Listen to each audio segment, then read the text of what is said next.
In this video, I'll go over radios for the Black Shark. The Black Shark has two radios. It has the R828 and the R800. But first, we need to go over the intercom panel here. All the audio systems in the Black Shark work through the intercom panel. So you basically need to select which radio you want to talk on. VHF2 is the R800. VHF1 is the 828. Shortwave doesn't do anything, and ground crew is for talking to the ground crew, obviously. If your engine is on or if your door is closed, you need to have it in the ground crew position. Also, something to keep in mind, if you're flying in a mission that has easy communications turned on, then you don't need to adjust this switch. When you click backslash to talk to the AI, it'll automatically put the switch into the right position for you based on the radio. However, if you're not using easy comms, based on what radio you want to talk on, you need to make sure you have the correct position dialed in. You can turn on the power for the intercom here, and you can turn on the power for VHF 1 and 2 here, so make sure they're all powered on. First, let's go over VHF 1, which is the R828. This radio can only do preset channels. You cannot manually type in frequencies. You can adjust the volume here, and you can select which channel you want to talk on. Whenever you select your channel, you need to hold down the tuner switch for a couple seconds. Now, as far as I know, I think the tuner light is broken right now. I'm pretty sure the way it's supposed to work is that when you hold the button down, the light comes on while it's tuning, and then when it's done tuning, it goes out. But it seems like it just stays on forever. There's also the squelch switch. Make sure you have it flipped up, because if you turn it off, you're going to hear a static noise. Now let's go over VHF2, which is this one here. This one is the opposite. It doesn't have preset channels. It's only manual frequency. You can dial the frequency in right here, and you can set the bands to AM or FM. In the manual, it said this switch is the data transfer rate. I'm not sure how exactly it works in DCS, but I would just leave it in the default position.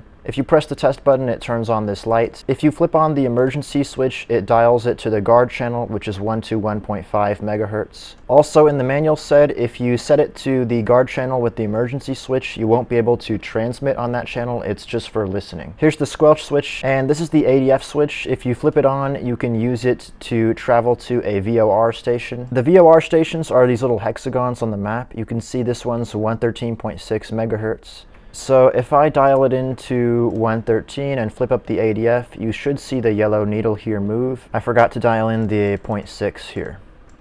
As you can see, now the needle is pointing toward the VOR beacon. Now let's go over how to talk with the radios. You can talk with the AI menu or with DCS's voice chat system for multiplayer. If you want to talk with the menu, if you're in a mission that has easy comms turned on, you just click backslash and you can basically select whoever you want to talk to, and it'll automatically tune your radios and everything. If you're in a mission that has easy comms turned off, then in order to talk on the radio, you're going to have to dial in your frequency for whichever radio you're using, and then set this to the proper radio. So VHF1 is for this one, and VHF2 is for this one. And then you're going to hold right alt and click backslash, and then you can talk to the radio here. And then if you want to talk with DCS's voice chat, then you need to bind this button that says VoIP, and basically you just dial in your radio, set it with the intercom switch here, and then you'd press that button. That was radio for the Black Shark. Thanks for checking out this video, and I'll see you later.